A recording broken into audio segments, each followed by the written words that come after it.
Coming up, I will explain, using Howard Lutnick's Bloomberg interview recently, exactly what the tariffs are designed to do, how they will be implemented, and what the actual aims of these tariff policies are.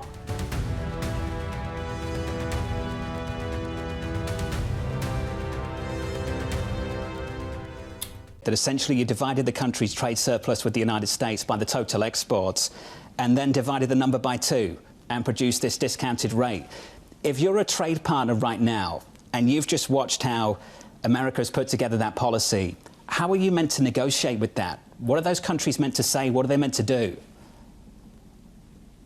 The countries understand that their trade policies were an exploitation of America. Everybody understands. One country actually said to me, I was amazed that we were able to get away with it for this long.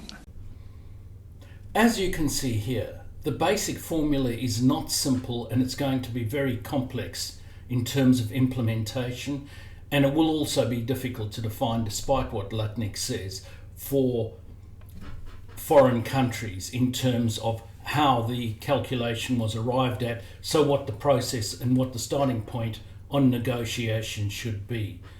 So this is quite a complex thing, but we will keep going through. Next, we have Lutnick explaining what the baseline of the tariffs is. The president decided, why don't we have a baseline of 10%? Okay, to really understand that everybody needs our economy. Our economy is the magnet of the world.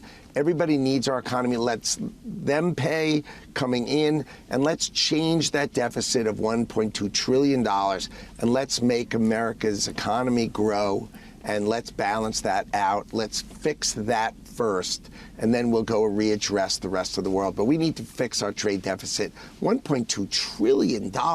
It's unbelievable why we don't have those jobs and the rest of the world does. First of all, forget Lutnick's ridiculous argument about effectively the 10% being a price of entry into the US's economy. That is a ridiculous argument because, after all, about 3/4 of the world's economy is not in the United States. This is, after all, about fair trade. It's not about price of entry, because other countries could argue that they have prices of entry as well. Having got around that, what is very clear here is that Donald Trump believes that the US needs to have a floor of a 10% tariff in order to really have a sustainable industry setting up inside the United States. In other words, if there was completely free trade, there was no tariff whatsoever, the situation would probably largely stay the way it is in terms of many of these companies manufacturing overseas. After all, it's cheaper to manufacture overseas than in the United States. This 10% clearly is a floor for every country, whereby this sets up the United States in terms of manufacturing with many industries, so that they don't just set up in the United States and as soon as the tariffs drop back to zero, go back to offshore processing again. Next, Lutnick goes into the issue of non-tariff barriers. Yes, of course the countries are going to talk to us, but they talk too casually. They always talk about their tariff rates. I mean, it's like they say, oh, I'm going to cut my tariff rate. You think the reason we don't sell a car is because Europe charges a 10% tariff and we were only charging 2.5%? That was outrageous. But the key is they have all these rules.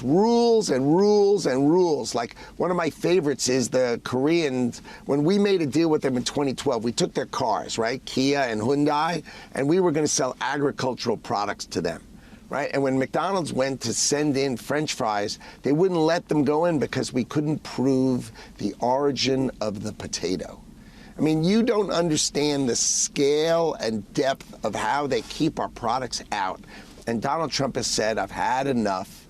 We are going to be treated better. America is going to be treated better. Here, Lutnick talks about barriers to entry which are not tariff related.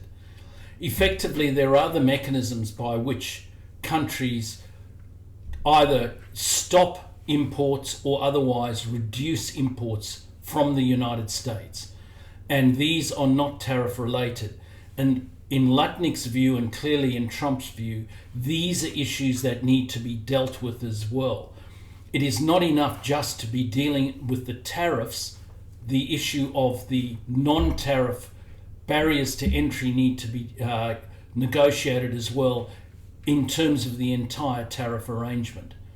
And then next he goes into the issue of VATs, or value-added taxes. It's the non-tariff trade barriers that are the difference. Some countries have a VAT, and they take that VAT tax of 20% and they use it to subsidize the production of their domestic industries. That's why we can't sell cars there, because they give a rebate. Either they give it directly. One country told me yesterday that they give it directly to their car manufacturer to make their cars cheaper. That's why they sell successfully and we don't. Others take the money and use it and give cheap energy costs to this production. And that's why the steel industry, why is everybody else so good at steel and we're not? It's because their governments subsidize it. So we really need to change the way trade works around the world. It's tariffs, but don't get confused that these non-tariff trade barriers, they are the monster that needs to be slain. Here Lutnick deals with the issue of VATs, value-added taxes, and he uses an example, the issue of car manufacturing and car imports.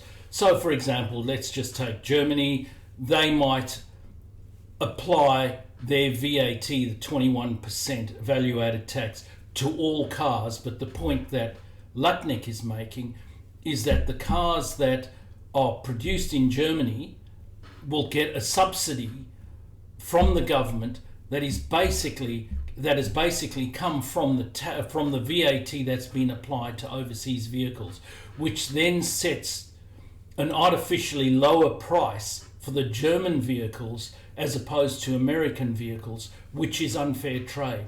Now, I agree with this, but the US needs to be very careful here as well.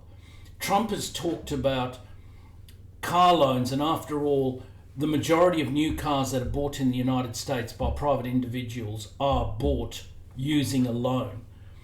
Trump has stated that the interest on those loans will not be taxable. Well, that in effect is a subsidy as well, because that makes the benefit of the American car versus the imported car more attractive, because it will effectively be cheaper when the cost of servicing that loan's concerned as well. So need to be very careful, because this is very complex.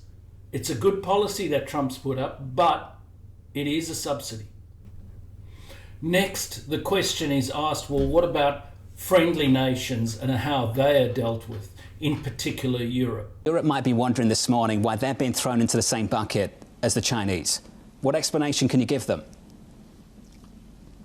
Europe does not treat our products fairly. They do not treat our companies fairly. They treat themselves incredibly well to the detriment of the United States of America, right? It is time for them to treat us fairly, and that is the point. It's not free and fair trade. Their tariffs are higher. The non-tariff trade barriers are incredible. Like, I'd ask you, why don't they take our beef? Why don't they take our agricultural products? Why? Because they don't want them, because they want to make the money themselves. Why is it okay for every other country to feel this way, and it's not okay for America? I tell you why. Because we were the world's piggy bank, and Donald Trump has said our $36 trillion deficit, our $1.2 trillion trade deficit, $1.2 trillion. We buy other people's things more than we sell them ours, has got to be rebalanced. Here Lutnick makes the point that Europe, although nominally being friends, actually have unfair trade practices with the United States, where certain products, for example, are not able to be sold in Europe, which is obviously a barrier to entry in terms of competition. The point that he makes is that the US allows European products in, but Europe doesn't allow certain American products in, and that is unfair trade. This is where some of the complexity with these negotiations regarding tariffs will have to be made, because as he said, it is not just about tariffs, it is also about all of these other barriers to entry, including things like VATs, etc. Then we get to the question of Canada and Mexico and why they've been excluded. Question that other people had too about Mexico and Canada, they were also noticeably absent. Why were they absent? Well, they are operating under a rule that was set for fentanyl, right? That they needed to close the border and stop fentanyl. And what that rule is that USMCA, right, the major trading is exempt, right? And the other products that they do have a 25% tariff. When that is resolved, so we're not going to double count it. That's just not the way it works. When that's resolved, they will fall into a model like this. But I think USMCA, in the order, USMCA continues to be exempted. So car parts, for instance, don't come with a tariff if they end up being finished in American cars. So if you're building your car in America and you're getting parts from Canada and Mexico, that's fine. The American cars still come with no tariff. Okay. Here we come to the third prong, I guess you could call it, of the tariff agenda. And that is that there are specific issues that the US is concerned about. And in the case of Canada and Mexico, it is fentanyl. And the simple fact is there have already been tariffs applied against Canada and Mexico regarding allowing fentanyl across the border. Now, obviously, when that issue is resolved, then the first two issues come into consideration, that being the 10% and also barriers to trade that are non-tariff related. Then we also get to the issue of China and fentanyl. The government is paying these factories to make these goods, the ingredients for fentanyl, which is killing Americans, right? So Donald Trump put a 20% tariff on that, and now the regular trade deficit number, right, the analysis by the Council of Economic Advisors and the United States Trade Representative, we have a 34% tariff, so it's 54%. But when they stop making the ingredients for fentanyl, and I want to point out, in 2019, President Xi told President Trump that he would put the death penalty on anyone who made fentanyl. And now he's actually subsidizing them. And that's just so wrong. As you can see, here again is the third prong, the issue of fentanyl, and this time regarding China. Now, China promised back in 2019 that it would stop producing fentanyl, and I guess Xi thinks he's being clever because China may not be directly making fentanyl, but they're certainly making the precursors. The United States has applied a 20% tariff against China purely on the basis of fentanyl, and Lutnick is clearly exasperated and annoyed about this. The fact that he says is all Xi has to do is say, okay, we're not going to be making the precursors for fentanyl anymore, and that's it. Simple phone call, 20% off the tariffs. Now, as you can see, this is clearly a three-pronged attack. The first point is a 10% blanket tariff against every nation on earth. This, as I've explained earlier, is all about ensuring that America gets some of its manufacturing industry back.